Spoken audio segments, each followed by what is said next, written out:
E se le dibeke tse pedi jwale bahlanka ba Marumo Gallants ba entswe batshwaruwa ba phapanyetsano Libya, empa mmuso wa kwano lapeng o re lengosa la bona le Tunisia le kene dipakeng ho nnetefatsa hore bahlanka bao ba lokollwa hang-hang.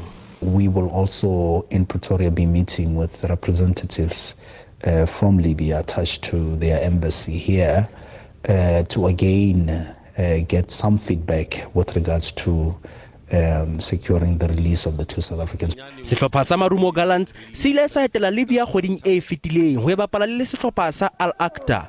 Mo sehlopha se ileng sa lokela ke ho fofela Turkey pele se ka fihla Libya. Ke mo se ileng sa iphumana se qakehile ka hare ho Turkey ka mora hore sisiwe ke sefofane se futelang Libya. Ditlaleho di re mohwebi wa Libya o ile ba thusa ho fumana sefofane sa private empa ka ditjeho tse hodimo. When they were supposed to fly back, I'm told the owner, Mr. Sello, had to make arrangement for the payment for the chartered flight from Istanbul to Benghazi. Mmuso wa Afrika Borwa o re o ngongorele haholo ka sena se etsahetseng.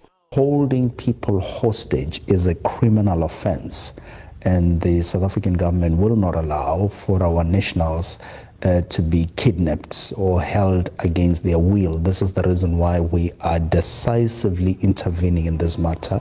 Mmuso o tsetela ntlheng ya hore maAfrika Borwa ana a mabedi a tlo lokollwa bekeng ena.